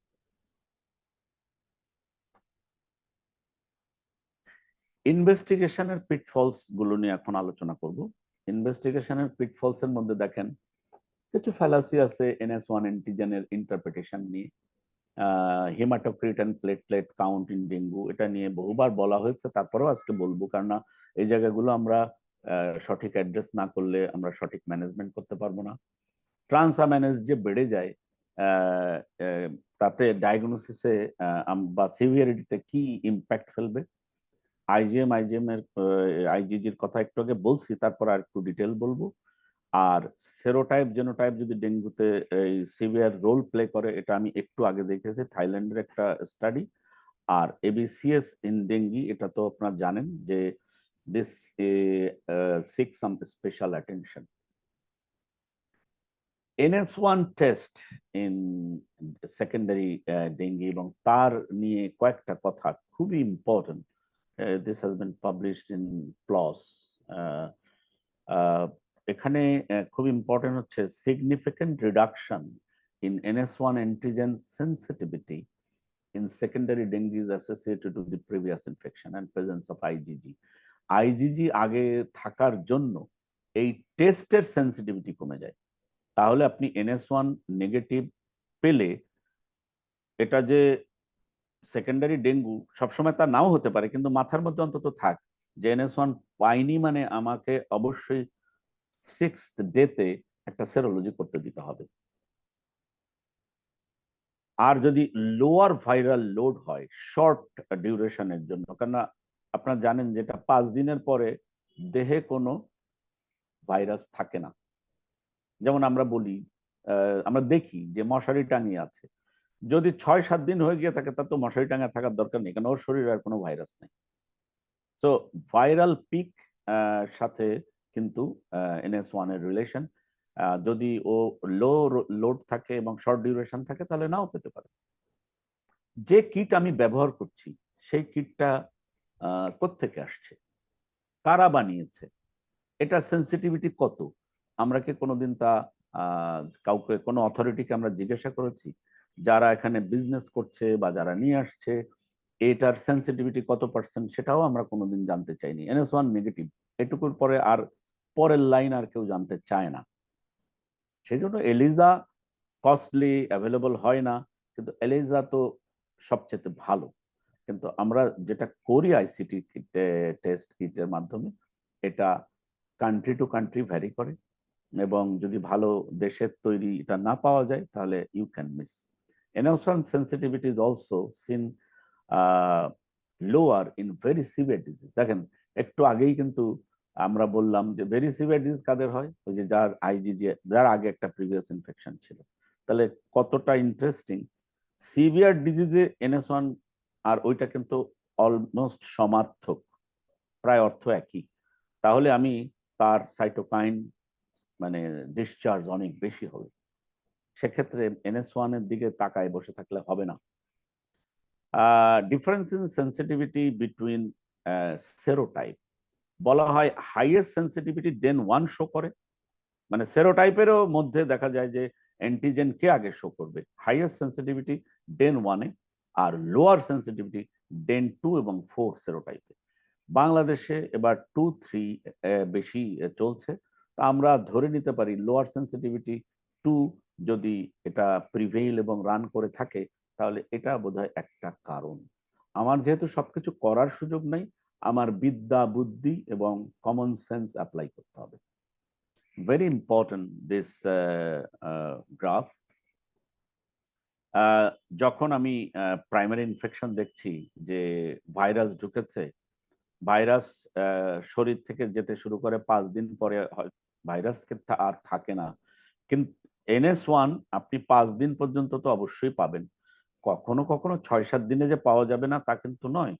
কিন্তু দেখেন IgM কিন্তু 4th ডেতে হওয়া শুরু করেছে, কিন্তু আপনি 6th ডেতে একদম পিক পাবেন এবং তারপরে সে প্ল্যাটু থাকবে up to 6 to 8 weeks. But IgG হতেই শুরু করে 7 দিনের মাথা থেকে। সো এই IgG তো সারা জীবনের প্রোটেকশন দিবে, so it will remain in the blood life long. যদি সেকেন্ডারি ইনফেকশনের কথা চিন্তা করেন, তাহলে দেখেন যে সেকেন্ড ইনফেকশন যখন হয়েছে, টাইম লাইনটা দেখেন, ভাইরাস ঢুকলো 4-5 দিনে, ভাইরাসটা কিন্তু তখন অতদিন আর থাকে না, যেহেতু আগের একটা ইনফেকশন থাকার জন্য ও 4-5 দিনের মাথায় কিন্তু এই লালটা ও কিন্তু ডাউন হয়ে গেছে। বাট যেহেতু ওর আগের থেকে একটা আইজিজি ছিল, আই রিপিট, আগের থেকেই একটা আইজিজি ছিল এবং ওর IgM পরে আসছে, ওকে যদি আপনি 6 দিনের মাথায় করেন, আইজিজি পজিটিভ তো পাবেনই, IgM তো পেতে শুরু করেছেন। If you get that NS1 positive and IgG is positive on the 7th day, definitely this is secondary dengue। তার মানে এই পেশেন্টের তখন এইখানে দেখেন লেখা আছে DHF and DSS, তার মানে এই পেশেন্টটি যাবে হচ্ছে হেমোরেজিক ফিভার অথবা শক সিনড্রোম। হিমাটোক্রিট আমাদের সবচাইতে একটা important laboratory tool in dengue, and detection of warning sign, এটা আমি যদি না বুঝতে পারি তাহলে আমি তার হিমাটোক্রিটের রোল কি, সে কন্টিনিউয়াস বমি করছে, আর এবার তো ডায়রিয়া নিয়ে আসছে, দেখা যাবে ডিহাইড্রেশনের জন্য কিন্তু হিমাটোক্রিট বাড়ছে। আপনাকে দ্রুত তার হিমাটোক্রিট দেখে তাকে ফ্লুইডটা দিতে হবে। ফ্লুইড যদি সময় মতো না দেওয়া যায় এবং মেজার্ড ফ্লুইড, তাহলে আমরা ডেফিনেটলি ওই পেশেন্টকে আরো খারাপ হওয়ার জন্য অ্যালাউ করব। Detection of onset of plasma leakage and establish the plasma leakage, এই ব্যাপারটা অত্যন্ত জরুরি। তার জন্য আগেই যে কথাগুলো বলেছি সেগুলোই যথেষ্ট, বাট প্লাজমা লিকেজের ডিটেকশন, এটা যত দ্রুত ডায়াগনোসিস করতে পারবেন, আপনি তার ম্যানেজমেন্ট এবং তার এই হেমাটোক্রিট যে বেড়ে যাচ্ছে, সাথে সাথে হেমাটোক্রিটের একটা সহজ পন্থা বলি, যে ধরেন আপনি হেমাটোক্রিট এমন জায়গায় আপনার পোস্টিং, হেমাটোক্রিট করার সুযোগ নেই, কিন্তু TCDC হয় বা CBC অন্যগুলো হয়, মেবি অটো অ্যানালাইজারে এটা করা হয় না। আপনি দেখলেন তার হিমোগ্লোবিন 10 বা 11, তাহলে তাকে 3 দিয়ে মাল্টিপ্লাই করেন, এটা তার বেসলাইন হেমাটোক্রিট হিসেবে 3-11-33, যদি 11 তার হিমোগ্লোবিন হয়। একদিন পরে করে দেখলেন যে 33 ছিল, কিন্তু পরের দিন এটা হয়ে গেছে 43 ফর এক্সাম্পল, তাহলে আপনার বুঝতে হবে যে প্লাজমা লিকেজ শুরু হয়েছে অথবা ডিহাইড্রেশন অন্য কোনো কারণে হয়েছে। তাহলে হিমাটোক্রিট করার সুযোগ না থাকলেও আপনি কিন্তু মাল্টিপ্লাই 3 হিমোগ্লোবিনকে মাল্টিপ্লাই করে একটা মোটামুটি সহজ হিসাব করতে পারেন। যদিও হেমাটোক্রিট, এটা হচ্ছে গ্রস একটা কথা বলে দেওয়া, কিন্তু হেমাটোক্রিট করতে পারলে সবচাইতে ভালো। হেমাটোক্রিট মেশিন যদি কোনো হাসপাতালে থাকে যে আমি দ্রুত হেমাটোক্রিট করতে পারবো, এবং এটা আপনাকে গাইড টু ফ্লুইড থেরাপির জন্য সবচেয়ে বেস্ট। যদি আপনি এটা দেখে ফ্লুইড দিলেন এবং ফ্লুইড দেওয়ার পরে যেভাবে আমরা নন শক পেশেন্টের বেলায় বলি 6 আওয়ারলি গ্রাজুয়ালি বাড়ানো, আমি যদিও কিন্তু ওই ছবি টবিগুলো দেখাচ্ছি না, ইউ নো দোজ, এই জায়গাটায় কিন্তু আপনি মেনটেন করতে পারেন। এবং definitely how to start and how to maintain this high level of hematocrit, that is the main goal to treat a patient with fluid. আর যদি দেখেন যে হেমাটোক্রিট ইজ লো, তাহলে definitely I think everybody knows that ধরে নিতে হবে তার internal bleeding হচ্ছে, conceal bleeding হচ্ছে, অথবা পেশেন্ট হয়তো জানে না কিন্তু অ্যাবডোমেন ডিস্টেন্ডেড হয়ে যাচ্ছে। আর যদি ফ্রাঙ্কলি জানাই যায় যে হেমাটেমেসিস হয়েছে, মেলেনা হয়েছে, ইত্যাদি ইত্যাদি। So this are very important. Haematocrit আমাদের হচ্ছে একটা মানুষকে বাঁচা মরার হাত থেকে রক্ষা করবে, that is haematocrit. It's not the platelet count. What to do and what not to do, এটা আমরা বেশিরভাগ ক্ষেত্রে মিস করি। Doing NS1 antigen and serology of dengue together either on the first day to 5th day of the illness, এটা কি আসলে হওয়া উচিত না। আমি দেখছি যে আমাদের কোয়ালিফাইড ডক্টররা লেখেন যে তিনোটাই একসাথে করেন। হয়তো তার জ্বরের তখন বয়স 2 দিন, তাহলে কি করছেন আপনি, এই পেশেন্টের NS1 নেগেটিভ পেলেন, কিন্তু আসলে সে ডেঙ্গির পেশেন্ট, হয়তো তার IgM পজিটিভের টাইমের আগেই আপনি সেকেন্ড ডেতে এটা করে ফেলেছেন। Please don't do this before 5th day. একটু আগে আমি আপনাদের যে গ্রাফটা দেখালাম, আমি মনে করি আজকের দিনের পরে আর এটা কেউ করবেন না। 1, 2, 3, 4 দিন আপনি শুধুমাত্র NS1 করতে দেন। Doing NS1 and serology for dengue on 6th day onward, তাও তো ঠিক না। 6 দিনের দিন NS1 কেন করতে দিবেন? 6 দিনের দিন শুধু সেরোলজি দিবেন। 6 দিন 7 দিনের সেরোলজি দিয়ে আপনি তার থ্রম্বোসাইটোপেনিয়া বলেন বা অন্যান্য ডেঙ্গির যে ফিচার্স আছে সেগুলাকে আপনি অবশ্যই দেখতে পারেন। আমরা যদি পেশেন্ট গরিব হয় বা আপনার কাছে মনে হচ্ছে যে একে, আমি পার্সোনালি আমার নিজের একটা বলি, আমি পপুলারে কোনো পেশেন্টকে 2টার বেশি ইনভেস্টিগেশন প্রথম দিন কোনোদিন দেইনি। যারা আমার সাথে কাজ করে তারা জানে, জাস্ট আমরা বলি সিভিসিয়ান, SGOT অথবা AST, বিকজ আমার SGPT অবশ্যই ডেঙ্গিতে SGOT-র চেয়ে কম আসবে। আমি 2টা এনজাইম কেন করব? যদি সাসপেক্ট না করি যে এর সঙ্গে মেবি এই পেশেন্টের হয়তো ভাইরাল হেপাটাইটিস পেয়েছি, আমরা কিছু ভাইরাল হেপাটাইটিস মানে কোমরবিড কন্ডিশন হিসেবে টুগেদার, কিন্তু যদি একটা টেস্ট করেন প্লিজ ডু SGOT। 2টা করতে পারলে করেন, কোনো আপত্তি নেই। নিজেই তখন ধারণা করবেন যে দেখেন SGOT is higher than the SGPT, maybe 2-fold 3-fold higher থাকে। Ascites diffusion related to do a test of serum albumin, এটা আমাদের আসলে করা উচিত অথবা উচিত না। যদি আপনি মনে করেন যে অ্যালবুমিন তাকে দেওয়া দরকার আছে এবং আমি এমন অ্যাসাইটিস পেয়েছি বা ইফিউশন পেয়েছি, I want to do a serum albumin, যে তার কলার্ড অসমোটিক প্রেশার বা অঙ্কোটিক প্রেশার কমে যাওয়ার জন্য এই লিকেজটা হয়েছে, ওকে ডু দিস। 3 পর্যন্ত তাকে তো রিপ্লেসমেন্টের প্রয়োজন নেই, 2.5 এ নেমে আসলে তখন হয়তো বাচ্চাদের বেলায় বেশি প্রয়োজন হয়, অ্যাডাল্টের বেলায় খুব একটা বেশি প্রয়োজন হয় না। But there is bad trend in ICU, I have seen. এরা সিরাম অ্যালবুমিন করেই ধামাদ্দাম দেওয়া শুরু করে।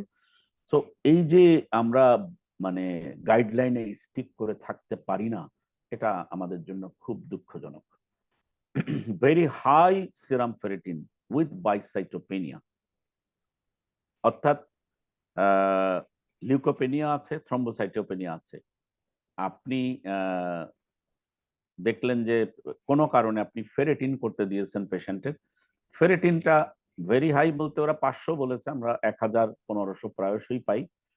যদি স্প্লিনোমেগালি ডিটেক্ট করতে পারেন আল্ট্রাসাউন্ডে, সরি, তাহলে অবশ্যই তার একটা ট্রাইগ্লিসারাইড করতে দিবেন, কারণ এই ধরনের পেশেন্ট হিমোফাগোসাইটিক লিম্ফোহিস্টোসাইটোসিস নিয়ে প্রেজেন্ট করতে পারে। Rare condition, but please keep it in mind. না হলে কিন্তু করার দরকার নাই। অ্যাবডোমিনাল পেইন থাকলে লাইপেজ দিতে ভুলবেন না। না থাকলে নাও দিতে পারেন, কিন্তু যদি অ্যাবডোমিনাল পেইন বলে তাহলে না দেওয়াটা একদম খুবই অন্যায় হবে। সেরোলজি রিপোর্ট নিয়ে কিছু কথা হয়ে গেছে, তারপরে আমি একটা টেবুলেটেড ফর্মে আপনাদের দেখাতে চাচ্ছি যে আইজিএম এবং আইজিজি দুটোই যদি নেগেটিভ থাকে, আপনি বলতে পারেন যে ওই যে বললাম যে আমি 5 দিনের আগে স্যাম্পল নিয়েছি, অথবা এটা ডেঙ্গু নয়। আপনি যদি 6-7 দিনের মাথায় ওটা পেয়ে থাকেন, আপনি বলবেন যে ভাই এটা ডেঙ্গু ছিল না। সামটাইমস দিস হ্যাপেন, এবং কনফিউজিং রিপোর্ট পেলে দুটোই negative even at 10 days for example, আপনি it is unlikely to be dengue, অথবা আপনি আর্লি স্যাম্পল নিয়েছেন। যদি আইজিএম নেগেটিভ কিন্তু আইজিজি পজিটিভ, আমরা টাইটার করতে পারি না, কিন্তু আমরা আইজিজি পজিটিভ যদি আমি দেখি যে ওই NS1 এর সঙ্গে আপনারা ভুল করে দিয়েছেন, আইজিজি পজিটিভ আসছে, আপনি বলতে পারেন এটা পাস্ট ইনফেকশন, কিন্তু you have to wait for the IgM after 5th or 6th day। IgM negative কিন্তু IgG positive in the during this period, এবং টাইটার যদি আপনি করতে পারেন এবং হাই টাইটার যদি পেয়েই যান, তখনও হয়তো আইজিএম তৈরি হওয়ার সময় হয়নি, আপনি বলতেই পারেন যে এটা সেকেন্ডারি ডেঙ্গি, এবং এটা আগের থেকেই তার হাই টাইটার ছিল, বিধায় patient is suffering from. IgM positive IgG negative তো খুবই সহজ, প্রাইমারি ডেঙ্গি ইনফেকশন, এটা পাস্ট ইনফেকশন ছিলই না। আইজিএম পজিটিভ এবং আইজিজিও পজিটিভ, কিন্তু এই আইজিজি এত লো টাইটার অনেক সময় নাও থাকতে পারে। যদি থাকে টাইটার করতে পারেন, তাহলে অবশ্যই আপনি বলবেন যে এটা রিসেন্ট ইনফেকশন, কারণ আপনার লো টাইটারে আমি ধরে নিব যে এটা কেবল ওই যে 7-8-9 দিনের মাথায় কেবল ও বাড়তে শুরু করেছে, like that. IgM positive and very, একটু আগে যেটা বললাম যে সেকেন্ডারি ডেঙ্গু ইনফেকশন কিন্তু can have very high. Serotype, genotype, এগুলো নিয়ে যে কথাগুলো বলা আছে, একটু আগে যেটা আমি দেখেছি এটা তার রিপিট, কিন্তু নিচের কথা দুটো ইম্পর্টেন্ট। সেটা হচ্ছে যে ইনফেক্টিং সেরোটাইপ 2 এবং 3 এর অ্যাসোসিয়েটেড সিভিয়ার ডেঙ্গু, আর এশিয়ান জেনোটাইপ বলে একটা নতুন কথা ইদানিং শোনা যাচ্ছে, যে এশিয়ান জেনোটাইপের risk to severe dengue higher than the American type. এই জেনোটাইপ সম্পর্কে being clinician I don't have much idea, but এটা যারা ল্যাবে কাজ করেন এবং জেনোটাইপ, এশিয়ান জেনোটাইপ কি, আই থিঙ্ক একটা সময় আসবে আমরা এটা ডেফিনেটলি আমাদের দেশে ওই কাজটা হবে। ম্যানেজমেন্টের পিটফল খুবই interesting. When and how to start IV fluid, কতক্ষণ দিব, ক্রিস্টালয়েড দিব, ব্লাড দিব, কলয়েড দিব, হেমাটোক্রিটের রোল একটু আগে বললাম, ক্রিস্টালয়েডের লিমিটেশন কি, indication to start colloid, plasma sol, albumin, how volume overload can differentiate from massive plasma leakage. Plasma লিকেজে কখনো অ্যালভিওলার স্যাকের মধ্যে ফ্লুইড জমা হবে না, প্লাজমা লিকেজের জন্য 2 প্লুরার মধ্যে ফ্লুইড জমা হবে। So effusion and pulmonary oedema, এটা নিশ্চয় প্রত্যেকে পোস্ট গ্রাজুয়েশন করার সবাই জানেন that how to differentiate these two, crepitus in both lung, আর যদি শুধু ফ্লুইড জমে in between the 2 layers of pleura, you will get the breath sound is diminished, and in the X-ray it is very easily detectable. যদি volume overload হয় তাহলে তার management definitely এটা খুবই important. এটা তাকে প্লাজমা সল দিয়ে, সাধারণত এদের লো ভলিউম এই ব্লাড প্রেশার থাকে, তার ব্লাড প্রেশারটাকে 110/70 তুলে তারপরে ইউ ইউজ ফ্রুসিমাইড।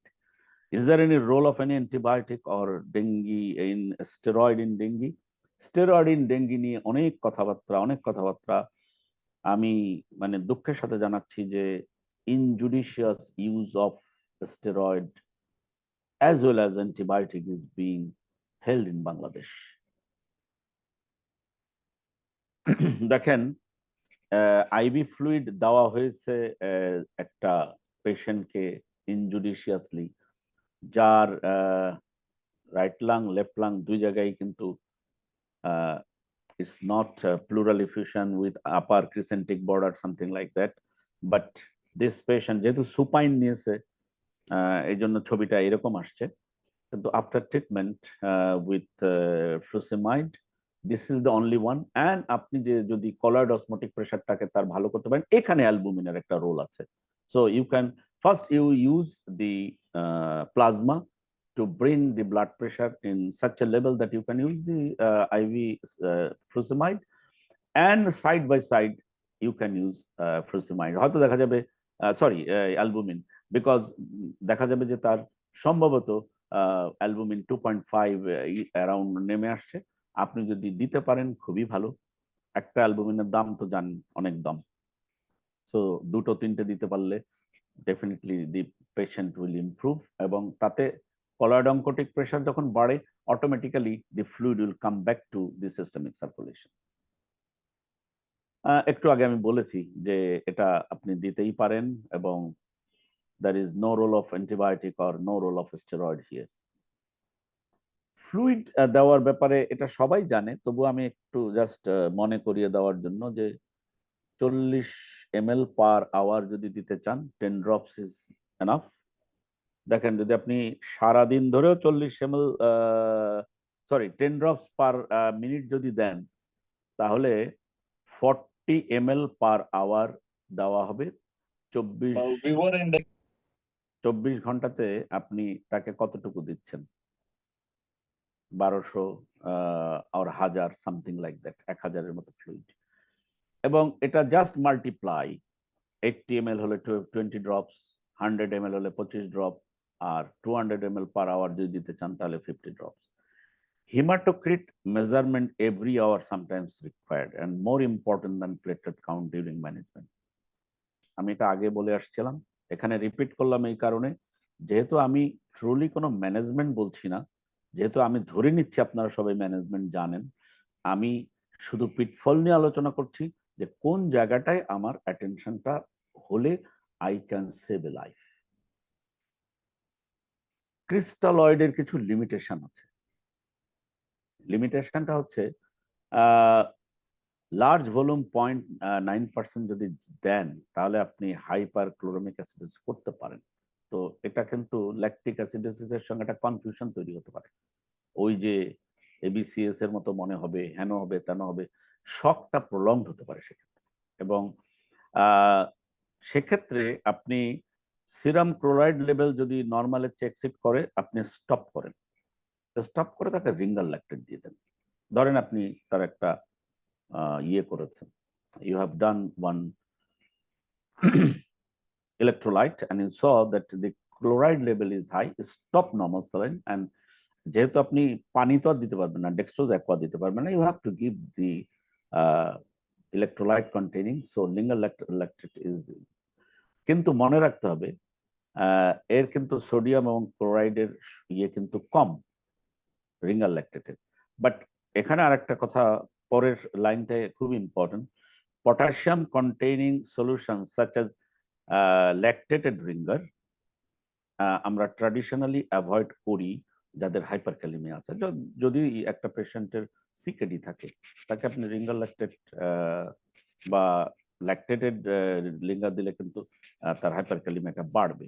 সো ল্যাকটেটেড যে অ্যাসিটেট পাওয়া গেলে আরো ভালো, এটা হলে সবচেয়ে বেস্ট হয়। এবং সেক্ষেত্রে আবার একটা কথা মনে রাখতে হবে যে আমার তার লিভার ফাংশন ভালো আছে, তো significant liver involvement or failure in patient with impaired lactate metabolism. Lactate যদি ওই আগেরটায় যে আমি দিয়েছি রিঙ্গাল ল্যাকটেট, তার আপনি কিডনির জন্য যেমন ইম্পর্টেন্ট, আবার এদিকে দেখেন লিভার যদি তার ফেলিওর, অ্যাকিউট হেপাটিক ফেলিওর তো হয়।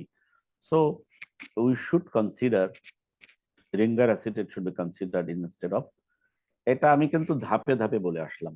এরকম সিচুয়েশন হয়তো 100-তে একটা, 1000-এ একটা এমন হবে, কিন্তু আমরা যেন এই জিনিসটা জেনে রাখি, আমাদের যেন নলেজের ঘাটতি না থাকে।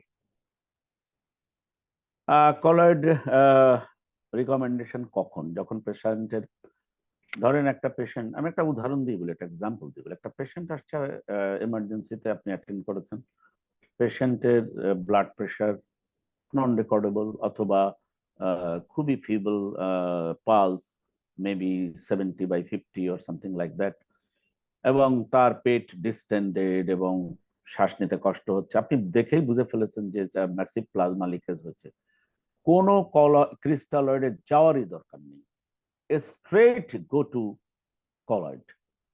এবং কলয়েড কতটুকু দেওয়া যাবে নিচেই লেখা আছে, দেখতে পাচ্ছেন আপনি। প্লাজমা আপনি দিতে পারবেন 50 ml পার কেজি পার ডে। একটা লোকের যদি 50 কেজি ওজন হয়, যদিও এখানে আইবিডব্লিউ মানে আইডিয়াল বডি ওয়েটের কথা আমরা বলবো, তাহলে মোটা সোটা মানুষ না হয়, অ্যাভারেজ মানুষ হয়, 50 ml যদি হয়, 50 কেজি যদি ধরেন, আপনি 2.5 লিটার দিতে পারবেন, but not at a time.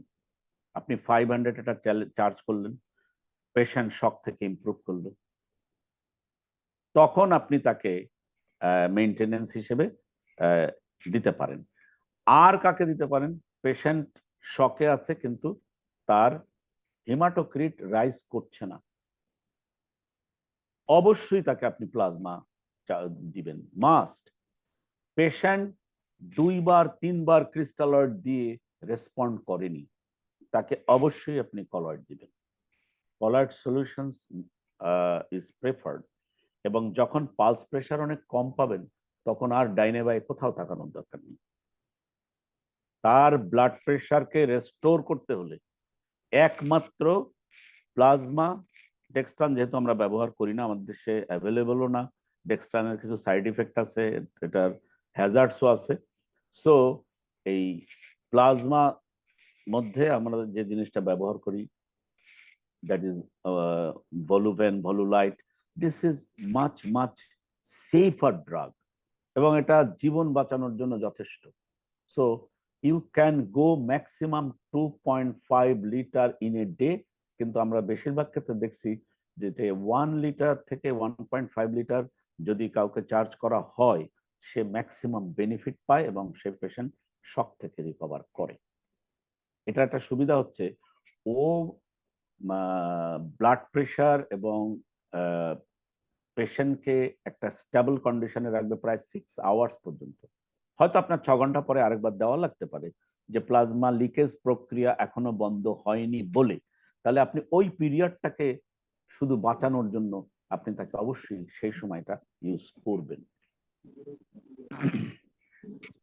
I think I have talked about the pitfalls related to clinical management, clinical feature investigation and management point of view. Few points হয়তো কারো প্রশ্ন থাকলে সেগুলো আমরা পরে ডিসকাস করব। আমি কতগুলো কেস নিয়ে আপনাদের সাথে আলোচনা করব, তারপরে আমরা কিভাবে ডেথ প্রিভেন্ট করতে পারি সেটা কথা বলবো। আমি কেস নিয়ে যেটা আলোচনা করব সেটা কয়েকটা, এটা আপনাদের সবার কাছে খুব ইন্টারেস্টিং হতেও পারে, নাও হতে পারে, বাট এগুলো খুব আমার একদম এই বছরের এইগুলা সব real life scenario. A 70-year-old man presented with fever, myalgia, headache for 3 days. Temperature 101 ছিল। Just a minute, Agni phone করছে কেন দেখি।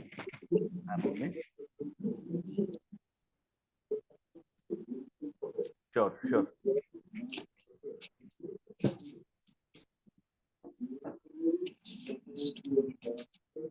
এই পেশেন্টটা পিসিআই করা তার অ্যাওর্টিক বাল্ব রিপ্লেসমেন্ট হচ্ছে এবং তার লাং ক্লিয়ার, পেশেন্টের কোনো ভমিটিং ডায়রিয়া কিছু ছিল না। এই পেশেন্টকে আমরা কি তার NS1 পজিটিভ ছিল। ম্যানেজমেন্ট প্ল্যান কি, যা আপনারা এই স্ক্রিনে দেখছেন, what is the management plan? তার ম্যানেজমেন্ট প্ল্যান হচ্ছে তাকে সিম্পলি অবজার্ভ করা, ওরাল ফ্লুইড দেন, ভাইটাল রেকর্ডস করেন এবং পেশেন্টকে কোনো আইভি ফ্লুইড না দিলেও চলবে, যেহেতু সে কোনো বমি করছে না, তার কোনো লিকেজের ইতিহাস নাই। কেস 2 তে দেখেন যে একটা পেশেন্ট যে ভর্তি হয়েছে NS1 পজিটিভ নিয়ে এবং অ্যাবডোমিনাল পেন এবং ব্ল্যাক টারি স্টুল ছিল 2-3টা এপিসোডে, ব্লাড প্রেশার অনেক কমে গিয়েছিল, TT পজিটিভ ছিল। সে কিন্তু একটা বড় জার্নির মধ্যে দিয়ে গিয়েছে। যদি আপনি প্লেটলেট দেখেন, যদি তার হেমাটোক্রিট অনেক নেমে গিয়েছিল এবং আলটিমেটলি এই পেশেন্টের liver function was good.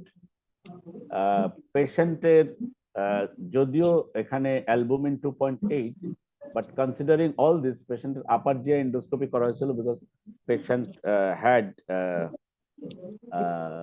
Fresh blood or altered blood.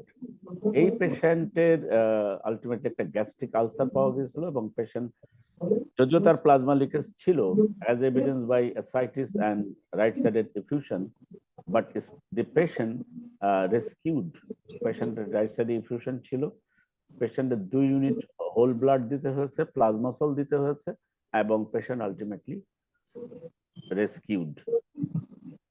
46-year-old diabetic এবং এই পেশেন্টের আচ্ছা এটা আমি স্কিপ করি যেহেতু টাইম কনস্ট্রেন্টের কথা বলেছে, আমি এটা স্কিপ করি, ইন্টারেস্টিং দু একটাতে চলে যাই। Case 4, 23 years old lady presented with 32nd week pregnancy and NS1 positive. আমরা প্রেগন্যান্সির কথা কেন বললাম, প্রায়শই কিন্তু গাইনি ওয়ার্ড থেকে রেফারাল আসে। সো আপনি যদি যান যে মানে আগে পেশেন্টকে এক্সামিন করেন, এক্সামিন করে এই পেশেন্টের দেখা গেছিল যে তার 25,000 প্লেটলেট, হেমাটোক্রিট 37। দেখেন হেমাটোক্রিট প্রায় কাছাকাছি আছে, 3/36 আর 3 তারিখকে 9, অলমোস্ট কাছাকাছি আছে। তো তার এমন কোনো খারাপ কিছু হয়নি। একটু কমেছে অ্যালবুমিন, ডেঙ্গু NS1 পজিটিভ ছিল এবং এই পেশেন্ট আমরা তার অলরেডি অ্যাসাইটিস ডেভেলপ করছে, ইফিউশন ডেভেলপ করেছে। 32 সপ্তাহ দেখে আমরা তার এক্সরে করেছিলাম। এই পেশেন্টকে একটু অ্যালবুমিন এবং ভলুবেন দেওয়া হয়েছিল এবং পেশেন্ট স্টেবল কন্ডিশনে কিন্তু হসপিটাল থেকে যেতে পেরেছে।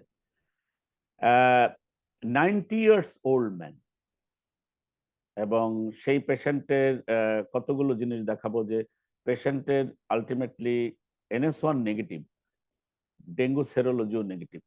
দেখেন মজার ব্যাপার, দেখেন দুইটাই নেগেটিভ অথচ পেশেন্টের একটা অ্যাকিউট অনসেট, সবকিছু বলছে, লিউকোপেনিয়া ছিল, থ্রোম্বোসাইটোপেনিয়া ছিল, বাইলেটারাল পালমোনারি শ্যাডো ছিল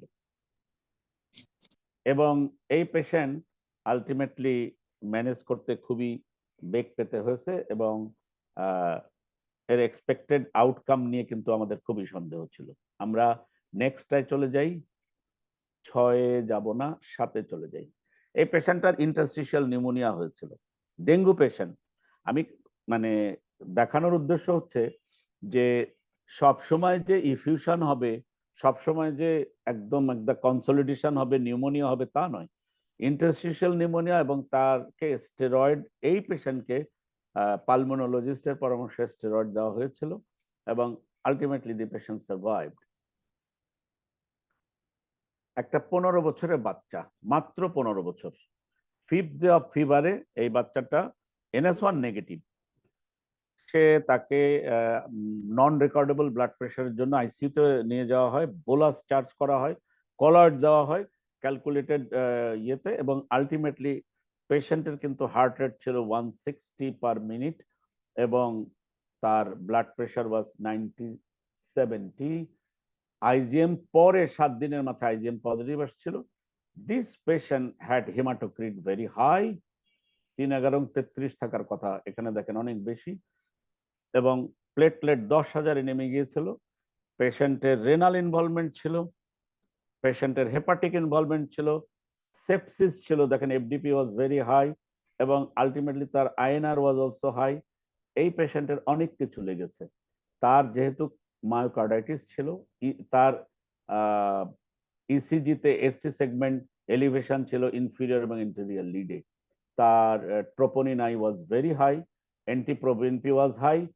এই পেশেন্টকে মিথাইল প্রেডনিসোলন 3 দিন দেওয়া হয়েছে, and ultimately we could save the patient. একটা 15 বছরের বাচ্চা এসটি এলিভেশন, এবং পরে এটা ইমপ্রুভ করে যায়। এই ছিল তার টেস্টের অবস্থা, এবং আলটিমেটলি সে বেঁচে যায়।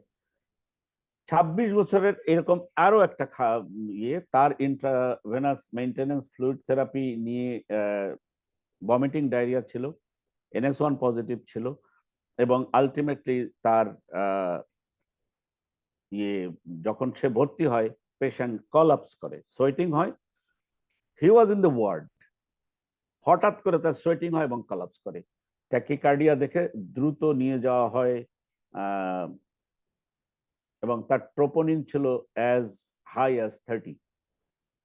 এবং এই পেশেন্টকেও আমি শর্টে বলছি, তাকে প্রেডনিসোলন, মিথাইল প্রেডনিসোলন ইউজ করাতে পেশেন্ট কুড সার্ভাইভ। আমার এই দুটো কথা বলার কারণ হচ্ছে এটাও খারাপ ছিল যে এই পেশেন্টের কি পরিমাণ ফ্লুইড করতে হয়। এইটা দেখলে বুঝতে পারবেন যে তার কার্ডিয়াক শ্যাডো দেখেন কত চওড়া ছিল তখন তার মায়োকার্ডাইটিস স্টেজ। ডিসচার্জের সময় patient was in good condition. Last এই একটা কেস বলবো, সেটা হচ্ছে একটা ইডিএস এর একটা পেশেন্ট। কতগুলো অর্গান তার ইনভলভ হয়েছে, acute liver failure, AKI, myocarditis, acute pancreatitis, ascites, pleural effusion, pneumonia, এবং 60 বছরের একটা মানুষ। This patient came as low as 18,000, and অনেক হাই ছিল তার এসজিওটি, অ্যালবুমিনও অনেক কম ছিল। Ultimately this patient also survived. এগুলো কথা বলে আমি হাউ টু প্রিভেন্ট ডেথে, আমি জানি না কেউ বোধহয় কিছু মার্ক করছেন, যে কারণে কিছু লাল সবুজ দাগ আসছে, আই ডোন্ট নো হাউ। আমি 2-3টা স্লাইড দেখাবো যে হাউ টু প্রিভেন্ট ডেথ, কিভাবে আমরা ডেথ প্রিভেন্ট করতে পারি। আগের কথাগুলো আমি একটু সামারাইজ করছি। Clinically understanding the warning sign in very early stage, শককে যদি আর্লি ডিটেক্ট করতে পারি, সিসিটিভি আর যদি মাথার মধ্যে থাকে, detection of the evidence of plasma leakage is more important. আর সেকেন্ডারি ডেঙ্গু কিনা এটা যদি বুঝতে পারি, fluid management is the most crucial in secondary dengue management during critical phase. Haematocrit with haemodynamic status as a guide, এবং starting IV fluid অবশ্যই warning সাইনে আমরা যেন ডিলে না করি, that is life saving. Judicious and calculated use, এবং IV bolus অবশ্যই প্রত্যেকটা জায়গায় দিব, এবং স্টেরয়েড দেওয়ার কোনো ভূমিকা নাই, অ্যান্টিবায়োটিক দেওয়ারও কোনো ভূমিকা নাই। আমি শুধু নামগুলো বলে যাব: public awareness, eliminate breeding site, insecticide application, use of protective measure, community engagement, robust healthcare system, timely diagnosis and treatment, research and innovation, surveillance throughout the year, collaboration and international support.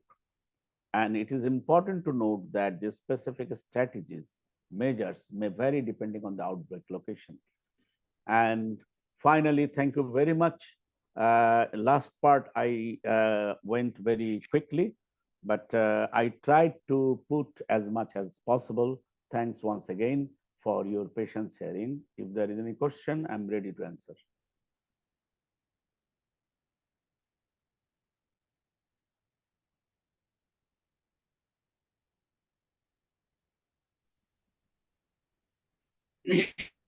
Mugni, আমি শেষ করেছি।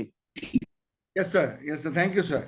Sir, sorry, I had some electrical disturbance at home. Thank you, sir.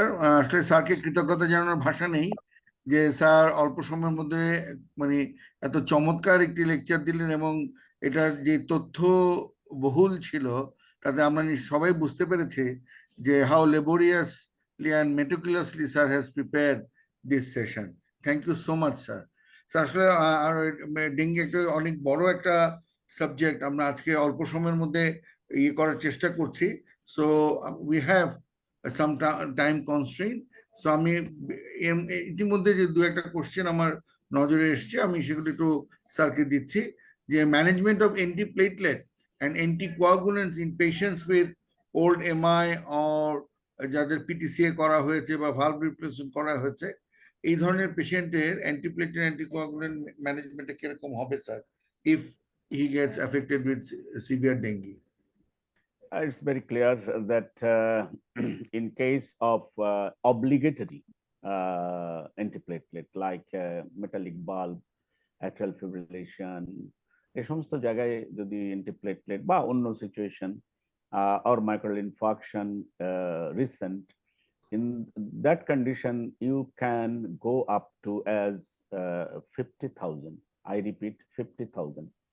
50,000 পর্যন্ত আপনি antiplatelet দিয়ে যাবেন। একটা কথা মনে রাখতে হবে, অ্যান্টিপ্লেটলেট বলতে যদি আপনি অ্যাসপিরিন বুঝান, অ্যাসপিরিনের হাফ লাইফ কিন্তু 5 to 6 days। আপনি যেদিন বন্ধ করবেন তারপরেও কিন্তু কয়েকদিন এর ইফেক্ট থাকবে। আর যদি অ্যান্টিপ্লেটলেট খুব জরুরি না হয়, তাহলে 1 লাখের যখন 100,000 থাকবে, যদি এটা ধরেন প্রোফাইলেকটিক কেউ খাচ্ছে, তাহলে সে এটা বন্ধ করতে পারে। আবার যখন এটা চলে 1 লাখের উপরে চলে যাবে, then restart it. Thank you sir. কারো একটা কোশ্চেন, যে যদি প্যারাসিটামল হাইপার সেন্সিটিভিটি থাকে কারো, সেক্ষেত্রে ফিভার ম্যানেজমেন্টটা কি হবে? Simple, ibuprofen. Right sir, thank you sir. একটি কোশ্চেন এসছে যে why there is day to day variation of platelet count in dengue? What does it mean? I could not understand the question. Sir, most likely participant যেটা জানতে চেয়েছে যে মানে এই যে মানে একদিনের মধ্যেই বা উইদিন 24 আওয়ার্স যে প্লেটলেট কাউন্ট গুলো এত চেঞ্জ হয়ে যাচ্ছে, এটা এটা চেঞ্জ বলতে কি, ডাউনহিল? ডাউনহিল অর আপহিল, উনি দুটোই জানতে। ওকে ওকে, প্লেটলেট কেন কমে যায় ডেঙ্গিতে, আগে সেটা যদি জানা থাকে। একটা তো এই অ্যান্টিবডি ডিস্ট্রাকশন, ম্যারো সাপ্রেশন, সিকুয়েস্ট্রেশন, এই সমস্ত কারণে কিন্তু হাফ লাইফ কমে যায়। এবং থ্রম্বো ইয়ে কি বলে, থ্রম্বোসাইটোপেনিয়ার পাশাপাশি যে প্লেটলেট গুলা থাকে সেগুলাকেও অনেক সময় উইক থাকে, থ্রম্বোঅ্যাস্থেনিয়াও ডেভেলপ করে। আবার যখন কি বলে ভাইরাস শরীর থেকে বেরিয়ে গেছে, কিন্তু যে কারণে ঘটনাগুলো ঘটেছে সেগুলো তো সবই because of the cytokines. Cytokines গুলো যখন নেমে আসে, আমরা তো কখনো সাইটোকাইন মাপি না, সাইটোকাইন গুলো যখন নেমে আসে অটোমেটিক্যালি ন্যাচারাল যে শরীর ছিল তখন সে আবার মেগাক্যারিওসাইট, সে এগুলো প্রোডাকশন করতে শুরু করে দেয়। Bone marrow resume his own way. That is why you can get, যেমন এমনও দেখা যায় যে আজকে ছিল ফর এক্সাম্পল 1 লক্ষ নিয়ে ভর্তি হয়েছে, আপনি খুব আরামে বললেন যে কিছু করতে হবে না, কালকে সকালে দেখব। সকালবেলা যে স্যাম্পলটা পাঠানো হলো এটাতে আসলো মাত্র 20,000 পসিবল। এবং ইট হ্যাপেন্স। 1 লাখ থেকে ক্রাইসিসে যাবে না, কিন্তু 20,000 দেখিয়ে কিন্তু ক্রাইসিসে যেতে পারে। সে কারণে যখনই একটা স্যাম্পল পাবেন তখন আপনি পরবর্তী 8 ঘন্টার মধ্যে যদি আরেকটা পাঠান বা 12 ঘন্টার মধ্যে আরেকটা পাঠান, you can see the change and take the action accordingly. Thank you, sir. Another question is there any role of diuretic in any situation of dengue? আমি বোধহয় বলেছি ডাইউরেটিক্স। Right, sir. আমি বোধহয় বলেছি একটাই মাত্র রোল, সেটা হচ্ছে যদি পালমোনারি এডিমা হয়, আপনি ওই থার্ড স্পেজের ফ্লুইড ডাইউরেটিক্স দিয়ে বের করতে পারবেন না, তাহলে কিন্তু রোগী মরে যাবে। আমি এতক্ষণ কি বলে যেন একটা প্রবাদ আছে, 7 খণ্ড গীতা পড়ে সীতাকার বাপ, এই টাইপের হয়ে গেল না। ডায়াবেটিসের কোনো রোলই নাই, একটা জায়গায় শুধু ডায়াবেটিসের রোল আছে, সেটা হচ্ছে যদি আপনার induced fluid induced pulmonary oedema হয়, তাহলে প্লাজমা সল দিয়ে অ্যান্ড অর ব্লাড দিয়ে অ্যান্ড অর অ্যালবুমিন দিয়ে আগে তার প্রেশারটাকে এমন জায়গায় নিয়ে আসেন at least 110/70 above, then you use diuretics so that the fluid can come out from the alveolar sac. Sir eltrombopag সম্পর্কে একটু প্রশ্ন, যে আদৌ কোনো রোল আছে কিনা? এটা এমন একটা জিনিস সারা পৃথিবীতে কোনো গাইডলাইনে নাই। 2011-তে আমাদের যে সর্বশেষ ডব্লিউএইচওর গাইডলাইন, যেটাকে আমরা প্যারেন্ট গাইডলাইন বলতে পারি, সেখানে নাই। কিছু বাইরে এদিক সেদিক এটা হয়েছে। কোনো জায়গায় বলছে যে হ্যাঁ এটা কন্ট্রোলের চেয়ে একটু তাড়াতাড়ি করে রিকভার করে। আমরা গাইডলাইনে এটা দেইনি, শুধু এটা না, আমি তো এর সাথে আরো 2-3টা জিনিসের নাম জড়াবো। সেটা হচ্ছে পেঁপের ওষুধ, আবার এখন নতুন শুরু হয়েছে যে ড্রাগন ফল খেলে তাড়াতাড়ি বাড়ে। আমাদের একটা খুব মানে মজার এক্সপিরিয়েন্স আছে, এক রুগী এত ড্রাগন ফল খেয়েছে যে তার লাল পায়খানা শুরু হয়েছে এবং সে বলছে যে আমার তো পায়খানার সাথে রক্ত যাচ্ছে। সো উই চেকড, তারপর তার ছবি তুলে রাখতে বলা হলো, পরে দেখা গেল যে সিম্পলি দিস ইজ ড্রাগন ফল। তার মানে আমরা কিছু জিনিসের পিছনে দৌড়াই। কেউ কেউ বেদানা খেয়ে এটা হয়েছে যে লাল পায়খানা। তো সেই রকম এলট্রম্বোপ্যাকের কথা আমি বলবো যে until there is meta analysis on this, we are not recommending eltrombopag. কিন্তু আমি শত শত প্রেসক্রিপশন আমাদের কোয়ালিফাইড ফেলোজ অথবা এমডি ডক্টর তারা লিখেছেন, I have scene, I have taken photo of that. কিন্তু নিজের সাথে নিজেরই দুঃখ প্রকাশ করছি যে কেন এটা না দিয়েও তো আমাদের সব পেশেন্ট গুলো ভালো ছিল। এটা দিয়ে দেওয়া মানে হচ্ছে অন্যদের গাইডলাইনে স্টিক না থেকে বাইরে প্র্যাকটিস, ম্যাল প্র্যাকটিসের সমানই আমি মনে করি until today. Sir dengue encephalitis and dengue মায়োকার্ডিটিসের স্পেসিফিক ট্রিটমেন্ট একটু যদি আরেকবার বলেন স্যার। ওকে, আমি কেস বেস ডিসকাশনে দুইটাই দেখি, না এনকেফালাইটিসটা আমি দেখাইনি।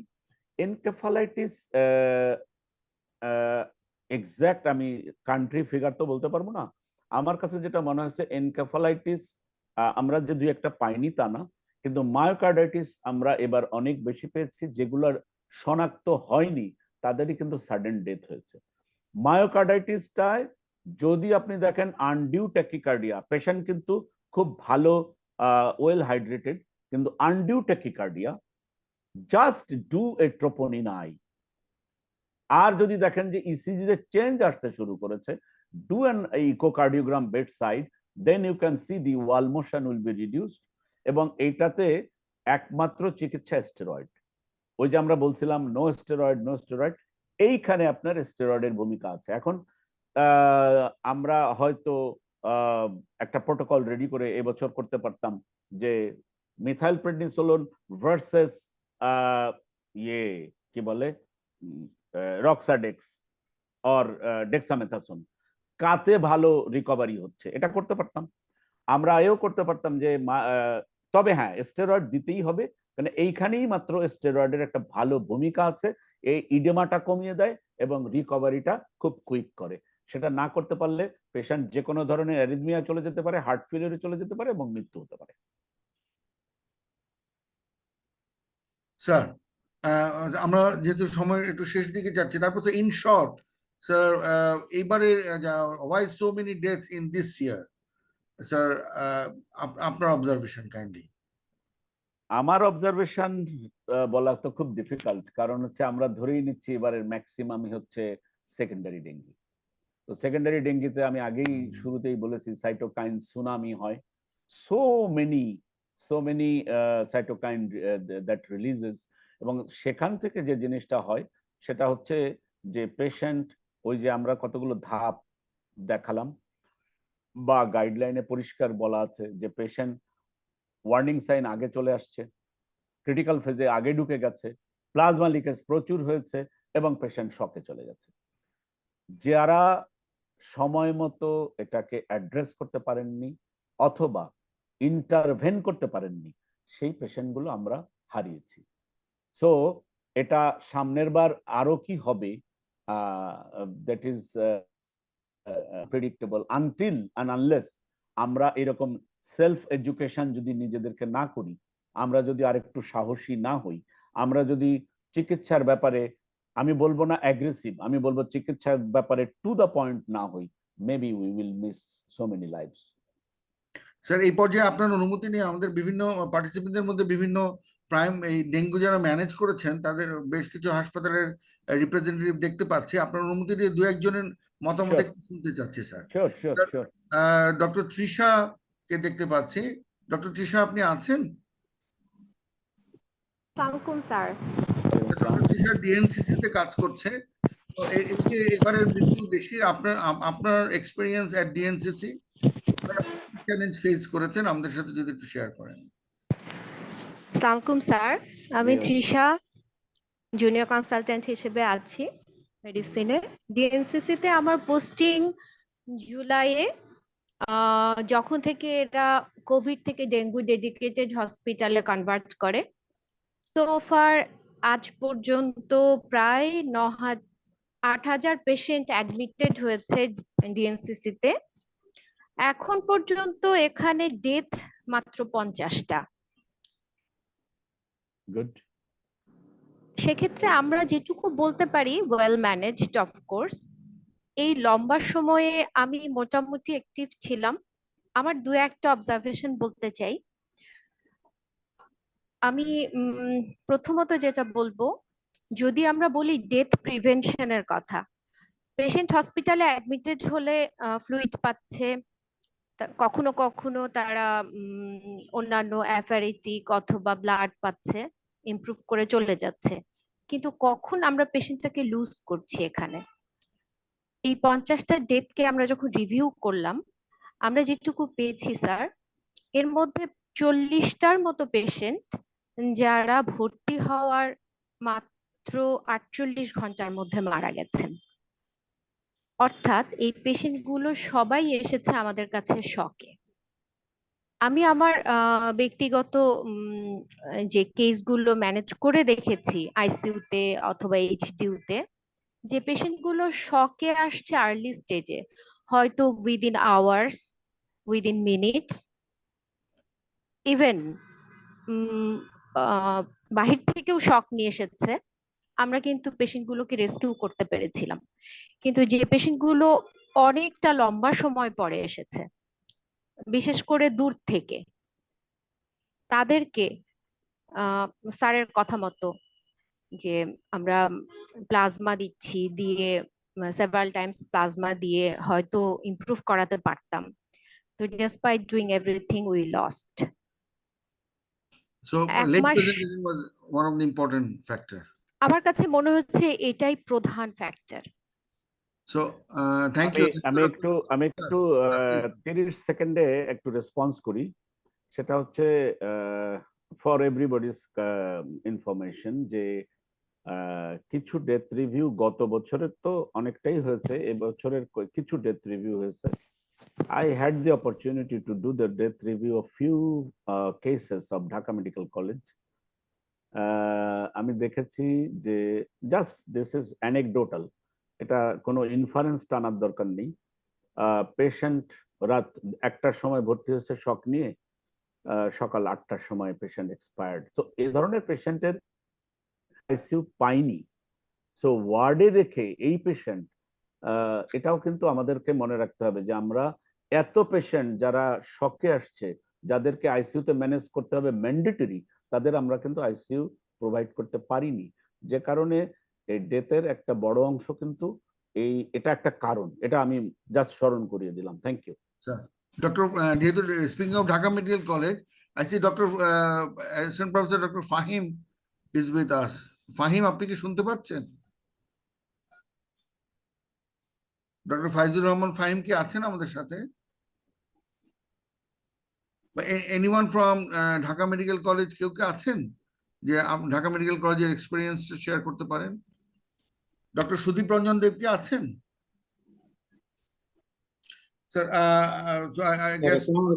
স্যার আমার একটা প্রশ্ন ছিল, স্যার দুইটা প্রশ্ন ছোট করে স্যার। Yes please. স্যার স্যারের প্রেজেন্টেশনে স্যার আমি প্রথম থেকে ফলো করতে পারিনি, সরি স্যার। যতটুকু দেখেছি স্যার, যে ডেঙ্গু স্যার কমপ্লিকেটেড হলে স্যার মায়োকার্ডাইটিসে এসটি এলিভেটেড বা এসটিডি চেঞ্জ হয় স্যার, সাথে ট্রপোনিন বেশি থাকে। এখন আমার স্যার নতুন করে এমআই হলো না স্যার, মায়োকার্ডাইটিস থেকে চেঞ্জ হলো, এটার দুইটা তো ম্যানেজমেন্ট আলাদা হবে স্যার, সেক্ষেত্রে আমরা কিভাবে ডিটেক্ট করবো স্যার? একটা প্রশ্ন স্যার। আর দ্বিতীয় প্রশ্নটা হলো স্যার, অনেক সময় অনেক patient sir hospital acquired infection হয় স্যার, সেক্ষেত্রে আমরা পেয়েছি স্যার সিলেটে এরকম কয়েকটা, বিশেষ করে এন্টেরিক ফিভার বা ভাইরাল আরটিআই নতুন করে হতে পারে অথবা ব্যাকটেরিয়াল ইনফেকশন হতে পারে। সেই ক্ষেত্রে স্যার আমাদের মানে ওইটা ডিটেকশনের মানে ওইটা কিভাবে, বিশেষ করে স্যার ভাইরাল ইনফেকশন নতুন করে বা এন্টেরিক ফিভারে তো ওরকম চেঞ্জ স্যার নাও আসতে পারে, সেক্ষেত্রে আমরা স্যার ডেঙ্গু ফিভার সাথে ওই ইয়ার গুলার স্যার নতুন ইনফেকশনটা কিভাবে ডিফারেন্সিয়েট করবো স্যার, একটু যদি বলুন। আচ্ছা, Thank আমি you. প্রথমে প্রথম প্রশ্নের উত্তর দিই। সেটা হচ্ছে যে মায়োকার্ডাইটিস ডেভেলপ করে হচ্ছে ক্রিটিক্যাল ফেজের 48 ঘন্টার মধ্যে, ম্যাক্সিমাম 72 ঘন্টার মধ্যে। তো first of all you check that the patient is elderly or young, whether there is any risk factor behind or not. যেমন আমি একটা দুটো দেখালাম, দুটোই একদম ইয়াং ছেলে, একজনের বয়স 15, একজনের বয়স 26। ইউ কান্ট এক্সপেক্ট যে এই মায়োকার্ডাইটিসটা তার এই মায়োকার্ডের জন্য এসটি এলিভেশন যার হয়েছিল, পরে সেটা আবার আইসোইলেক্ট্রিক লাইনে নেমে আসছে, this is unlikely to be a case of coronary artery disease or myocardial infarction. Myocarditis প্রথম সন্দেহ হচ্ছে, আমি আগেই বলেছি, otherwise the patient is having good volume of pulse before, as well as there was no features of dehydration, that is why there will be tachycardia. Patient is apyrexic, অথচ তার heart rate হচ্ছে 160। সেই পেশেন্টের জন্য definitely you will think, এবং তার immediately ট্রোপোনিনাই পাঠালে দেখবেন ট্রোপোনিনাই বেশি, এবং সেপটিক শকেও তো হয়। সেপটিক শকেও কিন্তু ট্রোপোনিনাই বাড়ে, কিন্তু এই পরিমাণ বাড়ে না।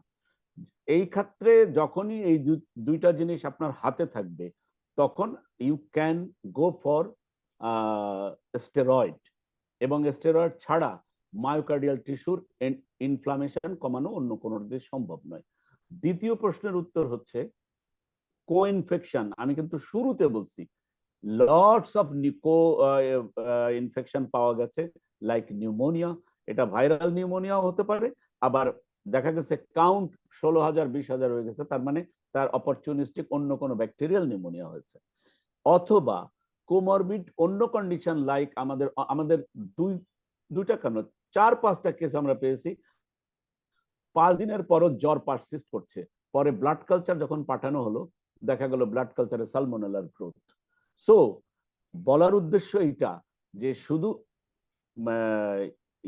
ডেঙ্গির জন্য এটা নয়, এবং তার যদি জ্বর আরো এরকম লং স্ট্যান্ডিং থেকে যায়, তখন ইফ ইউ আর কনফিডেন্ট যে 6-7 দিন এখনো 104 পর্যন্ত জ্বর আসছে, জাস্ট তাকে ব্লাড কালচার পাঠিয়ে দিয়ে, আপনি যদি মনে করেন কেস ভিত্তিক শুধু বলবো, নট ব্লাইন্ডলি, তাহলে you can start ceftriaxone 2 gram IV 12 hourly. Report আসা পর্যন্ত অপেক্ষা করেন। যদি স্প্লিনোমেগালি হাতে পান অথবা আল্ট্রাসাউন্ডে পান, তখন আপনার সন্দেহটা আরো বেশি প্রখর হবে। Thank you. Thank you, sir. We are almost at the end. At this point, I request Dr. Ahmed Mursal Anam, Associate Consultant of Acute Medicine and High Dependency Unit of Square Hospital. আমরা একটু private sector আপনাদের experience and challenge in short যদি একটু share করেন। Doctor thank you very much sir. সবাইকে আসসালামু আলাইকুম। আমাদের এই পর্যন্ত অ্যাকিউট মেডিসিন এবং এইচডিইউ এবং প্লাস আইসিইউতে টোটাল 600-র মতো পেশেন্ট ডেঙ্গি, সিভিয়ার ডেঙ্গি এবং ডেঙ্গি হেমোরেজিক ফিভার নিয়ে ভর্তি হয়েছে। এই পর্যন্ত ডেথ রেট অনলি 6, এবং এই যে 6 জন, তার মধ্যে 2 জন আমার নিজেরই পেশেন্ট ছিলেন। এরা সবাই লেট প্রেজেন্টার ছিলেন, এবং শকে আসার পরে উইদিন 48 আওয়ার্সে আসলে মারা যান। তাদেরকে আমরা রিকভারি করতে পারিনি। বাকি সবাই ভালো হয়ে বাসায় গেছেন, এবং সবচেয়ে যেটা আমরা খুব আনন্দের সাথে জানাতে চাই যে আমরা স্ট্রিক্টলি ন্যাশনাল গাইডলাইনটা ফলো করি। আমরা প্রাইভেট সেক্টরে স্ট্রিক্টলি ন্যাশনাল গাইডলাইনটা ফলো করি, এবং অ্যাকিউট মেডিসিন ডিপার্টমেন্ট থেকে এই পর্যন্ত 95% পেশেন্টই যারা সিভিয়ার ডেঙ্গি নিয়ে আসছিলেন, এরা কিন্তু উইদিন 3 days তাদেরকে আমরা ডিসচার্জ দিয়ে দিতে পেরেছি।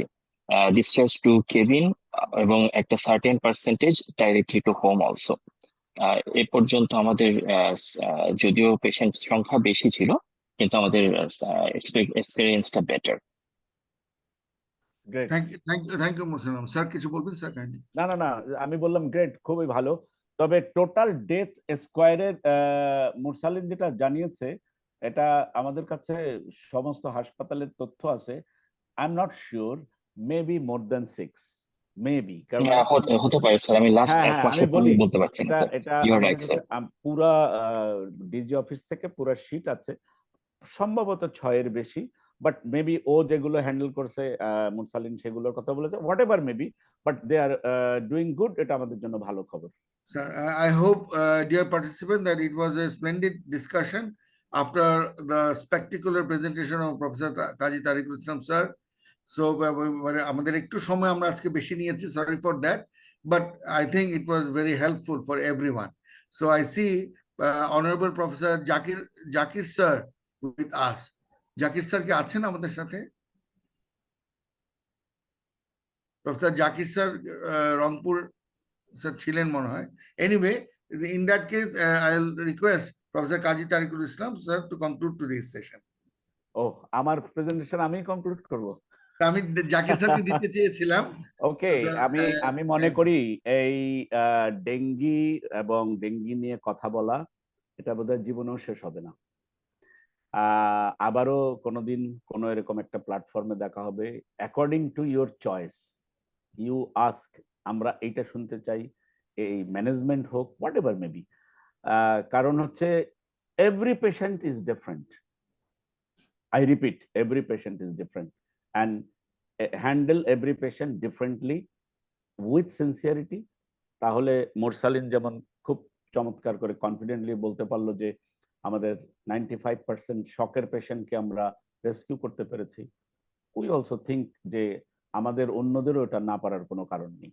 থ্যাংক ইউ ভেরি মাচ, সবাইকে অসংখ্য ধন্যবাদ। আবারও দেখা হবে কোনো একদিন। Thank you. Thank you sir, সবার তরফ থেকে আপনাকে বিশেষ ধন্যবাদ স্যার। Thank you all. Our next class on next Tuesday is acute infections of the brain, and tips and tricks will be discussed by Professor Shafiqul Bari, Professor of Medicine, Dhaka Medical College. So till then, goodbye. I hope everyone will join the next class also. Assalamu alaikum. ওয়ালাইকুম আসসালাম। Thank you, sir. Assalamu alaikum. Thank you, Rabbi.